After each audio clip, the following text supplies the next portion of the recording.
नमस्कार मंडळी. चला तर बाजरीची भाकरी म्हटलं की तुमच्याही घरामध्ये नाकतोंड मुरडतात का? तर तुम्ही सुद्धा हा पदार्थ एकदा नक्की बनवून पहा. आठवड्यातून 4 वेळा बनवायला लावतील, खात्रीने सांगते. तर काय आहे रेसिपी, त्यासाठी व्हिडिओ शेवटपर्यंत बघा. व्हिडिओ जरी आवडला तर व्हिडिओला एक लाईक आणि आपल्या चॅनलला नक्की सबस्क्राईब करा. तर इथे ना बाजरीचं पीठ घेतलेलं आहे 1 वाटी. तर हे ना अगोदरच मी चाळून घेतले आणि हलक्या हाताने वाटी भरून घेतलं होतं. आता त्यासाठी ना अर्धी वाटी आपल्याला फ्रेश दही इथे वापरायचं आहे.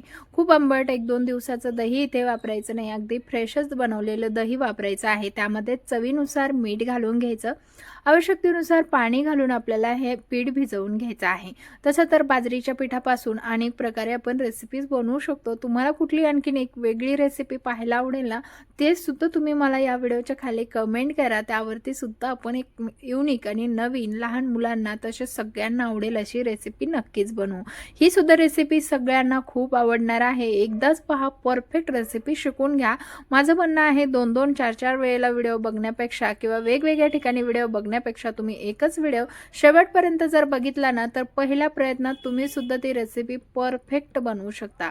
चला तर गप्पांच्या नादात इथे पीठ भिजवून झालं. त्याचमध्ये 1 चमचा बारीक रवा घालून घेतलेला आहे. रवा घातल्यामुळे ना या पदार्थाला हलकापणा येतो, तसंच तो जाळीदार होतो. तसंच आपण पीठ ना छान फ्लफी होईपर्यंत फेटून घेतलेलं आहे, तुमच्या लक्षात आलंच असेल. तर हे पीठ ना चांगलं 2-3 मिनिटं फेटून घ्यायचं, म्हणजे यामध्ये खायचा सोडा आपल्याला घालायची गरज पडत नाही. खायच्या सोड्याने बऱ्याच जणांना प्रॉब्लेम येतो, त्यामुळे ना खायचा सोडा स्किप करण्यासाठी पीठ चांगलं फेटून घेतलं. त्यानंतर आता पिठावरती तडका घालण्यासाठी इथे तडका पॅनमध्ये तेल घालून घेतलं. तेलामध्ये जिरा मोहरी घालून घ्यायची. चांगली तडतडली की याचमध्ये घालायची हिरवी मिरची कट करून घेतलेली. त्याचमध्ये सुंदर दिसावं यासाठी एक पिकलेली मिरची सुद्धा मी कट करून घेतलेली आहे. आता यामध्ये मीडियम साईजचा छोटा पातळ बारीक चिरलेला कांदा घालून घ्यायचा. इथे आपल्याला भाज्या कुठे जास्त परतवायच्या नाहीत, अगदी हलक्याशा परतवून घ्यायच्या आहे, जेणेकरून त्याचा कच्चेपणा लागणार नाही इतकंच परतवायचं आहे. तर त्याचमध्ये घालून घेतले टॅमॅटो, शिमला मिरची. आता हे थोड्या प्रमाणामध्ये मी कट करून घेतलेलं आहे. अर्धा टॅमॅटो, थोडीशी शिमला मिरची. आता हे सगळं भाजून झालं ना की लगेचच आपल्याला या पिठावरती टाकून घ्यायचं आहे. तर इकडे ना ही फोडणी आपल्याला या पिठावरती टाकून घ्यायची. तर तुम्हाला दिसतच असेल, टॅमॅटो असेल, शिमला मिरची असेल, कांदा असेल, हे छान आहे तसं दिसत आहे. कांदा थोडंसं म्हणजे हे झालंय, परतलंय, पण शिमला मिरची ते अगदी थोडीशी परतवून घेतलेली आहे. आधीच तुम्ही जास्त परतवलं ना तर ते ना यामध्ये पूर्णपणे शिजून जाईल, त्यामुळे ना जास्त परतवायचं नाही. आणि आता हे सगळं व्यवस्थित फोडणी टाकून घेतल्यानंतर आपल्याला हे मिक्स करून घ्यायचं आहे. मिक्स करून घेतल्यानंतर ना एकदम छान असा यामधून वास येतो बरं का, मस्त असा खमंग वास सुटायला सुरुवात होते. पण चला, तुम्ही असं जरी खाल्लं ना तरी अप्रतिम लागेल, पण असं थोडी ना खातात. चला तर याची ओरिजिनल रेसिपी तर आपल्याला बनवायचीच आहे. तर व्यवस्थित असं मिक्स करून झालेलं आहे. इथे ना मी खायचा सोडा नाही वापरला. तुम्हाला चालत असेल तर तुम्ही यामध्ये ना थोडंसं चिमूटभर खायचा सोडासुद्धा वापरू शकता. शिवाय नसेल वापरायचं तर सांगितलेली टिप्स नक्की फॉलो करा. पीठ थोडं 2-4 मिनिटासाठी फेटून घ्या. जेव्हा फोडणी घालायच्या अगोदरच तुम्हाला पीठ ना हलकं करून घ्यायचं आहे. आता इथे आपलं किती पीठ हलकं झालेलं आहे हे तुमच्या लक्षात येतच असेल. तर आता चला, सगळ्यात शेवटून यामध्ये ना फ्रेश कट करून घेतलेली कोथिंबीर घालून घेतली आणि फायनली आपलं मिश्रण तयार झालेलं आहे. आता आप्पे टाकायला घेऊया. तर त्यासाठी आप्पे पात्र गॅसवरती चढवलं. आता त्यामध्ये घालायचं आहे तूप. तर तूप मेल्ट करा, हे करा असं नाही करायचं. एका वाटीमध्ये तूप घालून घ्यायचं. तिथेच मेल्ट झालं की सगळ्या पात्रांमध्ये थोडं थोडं थोडं हे तूप घालून घ्यायचं. अगदी झटपट प्रोसेस होते. सगळं तूप ना सगळीकडे व्यवस्थित घालून घेतलं, पाहू शकता. आता तूप टाकून झालं की त्यावरतीच आपल्याला थोडेसे तीळ टाकायचे आहे. तर इथे ना तिळामुळे हा पदार्थ आणखीन छान लागतो. बाजरीचं आणि तिळाचं खरं तर तसं कॉम्बिनेशन खूपच छान आहे. थंडीमध्ये तिळाची आणि बाजरीची भाकरीसुद्धा बनवल्या जाते. पण भाकरीमुळे जर घरातले त्रस्त होत असतील तर हा पदार्थ अशा पद्धतीने आपण बनवतोय. तर त्यासाठी ना सगळ्या पात्रांमध्ये थोडे थोडे तीळ टाकून घेतले.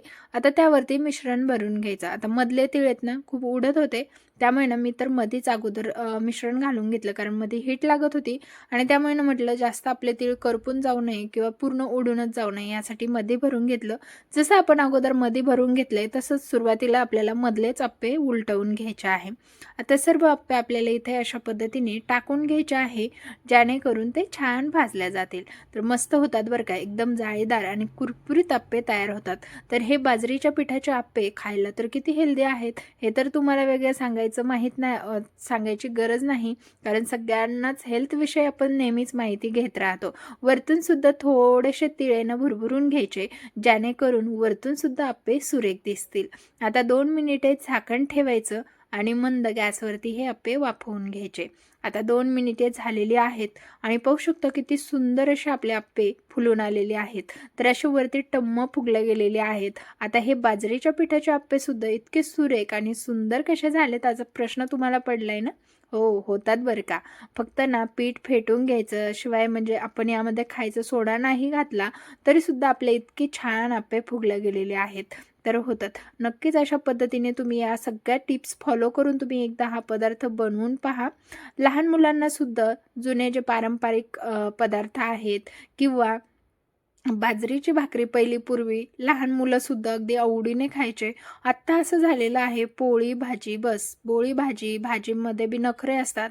तर अशा वेळेला मुलांना ह्या पदार्थांची सुद्धा ओळख राहायला हवी, म्हणून तुम्ही वेगवेगळ्या प्रकारे का होईना पण ह्या अशा पिठांपासून पदार्थ बनवून लहान मुलांना खायला द्या, जेणेकरून मुलं हे पदार्थ खाऊन त्यांना या पदार्थाची किंवा या पिठाची चव कळेल, जेणेकरून ते हळूहळू भाकरीसुद्धा खायला लागतील. तर तुम्हाला माझं म्हणणं पटलं ना तर व्हिडिओला एक लाईक नक्की करा बरं का. तर आता चला तोपर्यंत सर्व आप्पे आपले पलटवून झालेले आहेत. आता आप्प्यांवरती पुन्हा एकदा मेल्ट करून घेतलं होतं बरं का तूप. आता तूप घट्ट सोडता आलं नसतं म्हणून मेल्ट केलेलं 1 चमचा तूप सगळीकडे सोडून घेतलं. पुन्हा एकदा 2 मिनिटे झाकण ठेवून हे आप्पे छान वाफवून घेतले. तर दोन्ही साईडने मस्त कुरकुरीत आप्पे आपले तयार झालेत. तुम्हाला एकदम जवळून दाखवते. मस्त झालेत की नाही? लहान मुलांपुढे ठेवले तर ते तर अगदीच आवडीने खाणार आहेत. तसेच आता बरेच मुलं मोठी झाली तरी त्यांना बाजरीची भाकरी नको असते. तर चला सगळ्यांसाठीच असे हे नाश्त्याच्या प्रकारामध्ये तुम्ही बनवू शकता. बाजरीच्या पिठाची आंबोळी बनवू शकता, बाजरीच्या पिठाचे धिरडे बनवू शकता, बाजरीच्या पिठाचे थालीपीठ बनवू शकता, वेगवेगळे पराठे बनवू शकता. तसं तर बाजरीच्या पिठाचं तुम्ही भाकरी सोडता अनेक प्रकारे बनवून मुलांना खाऊ घालू शकता. हे आप्पे तुम्ही टिफिनसाठी सुद्धा देऊ शकता बरं का. तर चला मस्त सुरेख आणि सुंदर असे आपले बाजरीचे आप्पे तयार झालेले आहेत. तुम्हाला ही रेसिपी कशी वाटली मला कमेंट करून नक्की सांगा. रेसिपी जर आवडली असेल ना तर जास्तीत जास्त शेअर करा. तसेच आपल्या चॅनलवरती जर तुम्ही पहिल्यांदा आला असेल तर चॅनलला नक्की सबस्क्राईब करा, बेल आयकॉनला ऑन करा, म्हणजे पुढील व्हिडिओचे नोटिफिकेशन तुम्हाला सर्वात पहिले मिळेल. तर सुरेख आणि सुंदर असे आपले आप्पे तयार झालेले आहेत.